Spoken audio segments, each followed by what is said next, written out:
So it's about time I make an update video and drive and everything with my 87 Aries Shelby Z turbo intercooled rocket ship. You know, my redneck race wagon. And I also love John Deere's, so thanks Mike Silver from Alexandria, Washington. Sweet. Well, if you've been watching David's Farm for more than 2 years, you know the last time I had it licensed on the road was the summer and fall of 1998. And if you were watching back then too, you knew that I had it hanging from the ceiling of my building for 7 years. It was hanging right in front of those further back flags from those steel beams on the roof that I built. Up there about the height of the bottom of that white one, that's where the height of the floor was in the car. And I just picked it all up and hung it there with that 2-ton chain hoist, and it was hanging by the rope that you can still see hanging there. Reason being, I put that car together in May of 1991, and the engine has no emission controls on it.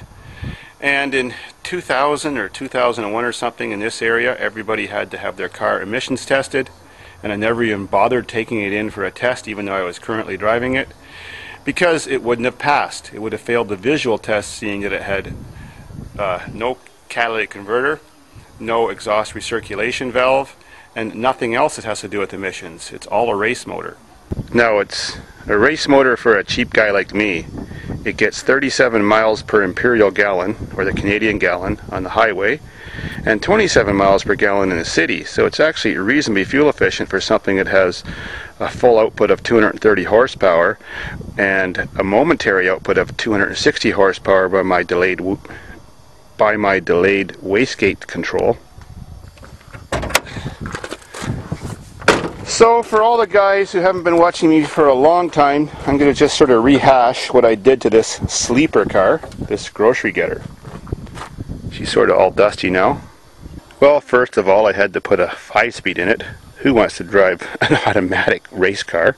And the 5-speed tranny it's got is the Getrag, made in Germany, you know, transmission for Chrysler, sort of the race model, the A555 model, which are good for like about 350 horsepower with no mods before they blow up. The engine started out as a stock 88 Daytona Shelby Z Turbo 2. That's the first year the intercooled higher output 2.2 came out, that was supposed to have 175 horsepower stock, 175 foot-pounds torque. So here's the story. Well, I used to be a high output garbage picker. This is how I made my living and how I was able to afford my lifestyle now and be retired and be a YouTube star. I wanted to garbage pick because that's what I was good at, fixing everything, and I made a lot of money doing it.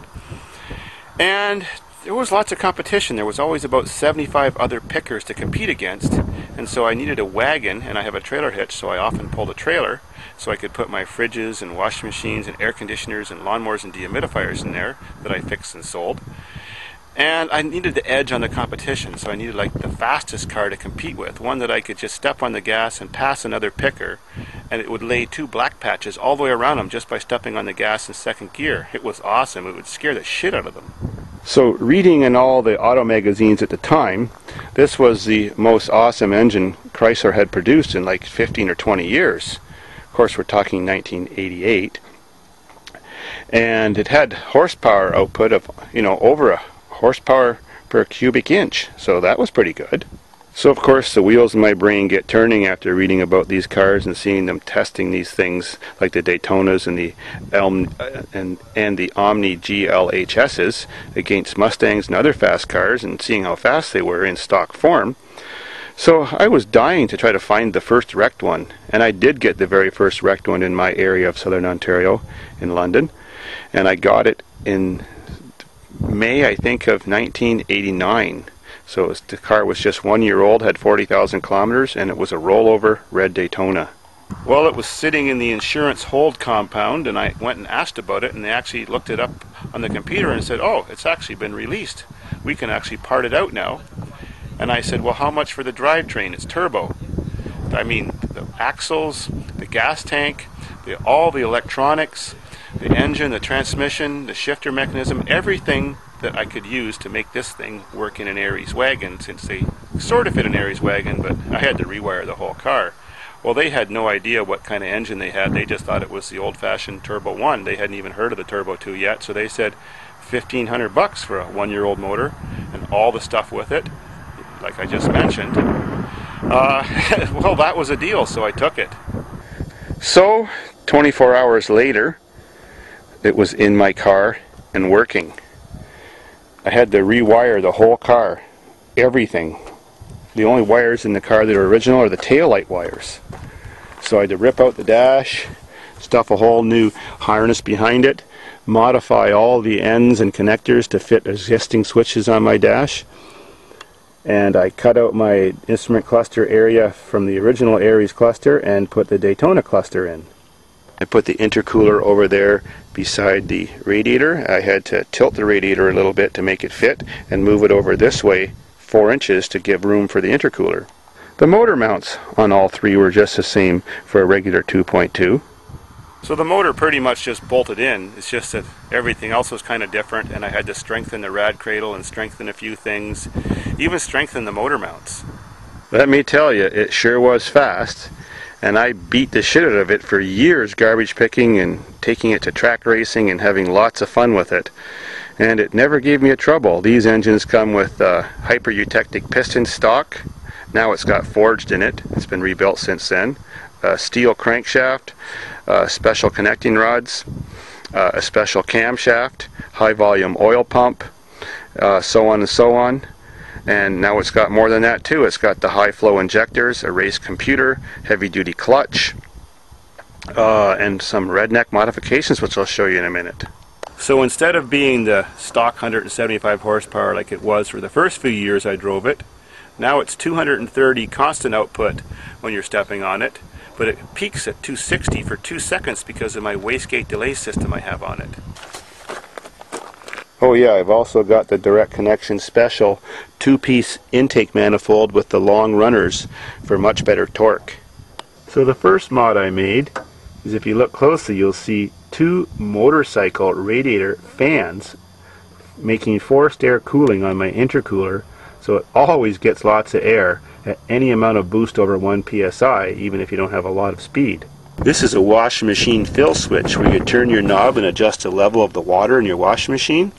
Well, I hooked that up to control my fans, and there's the vacuum and pressure hose that it's set for 1 psi.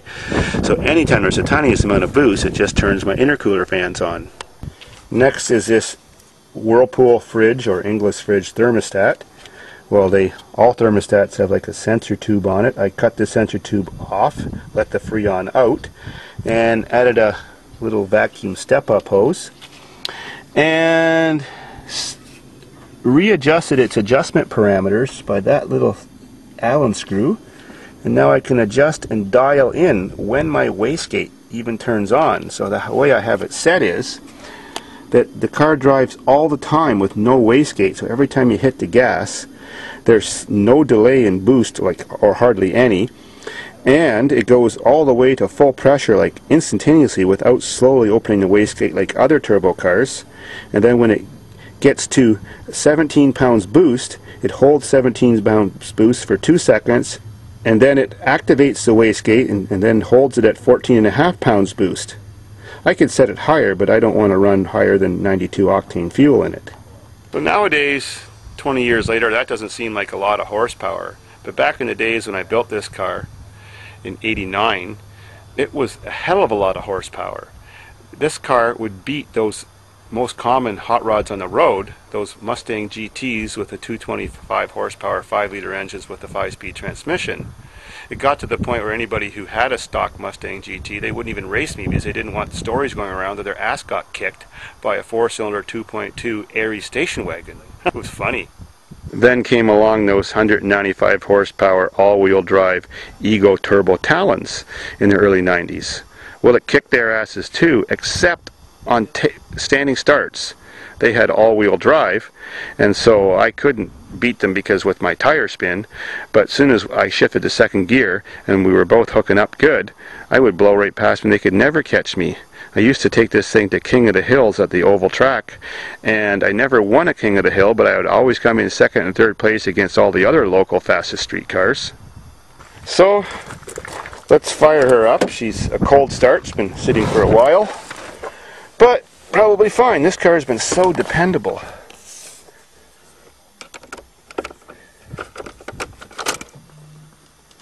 There's my boost gauge. I just had to cut out the gas dash for that.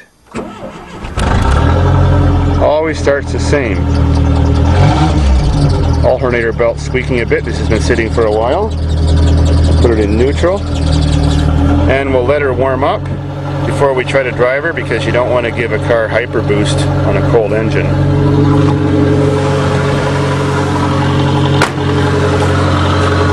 It's got a very, very low restriction exhaust, so it's running on high idle, and that's what it sounds like.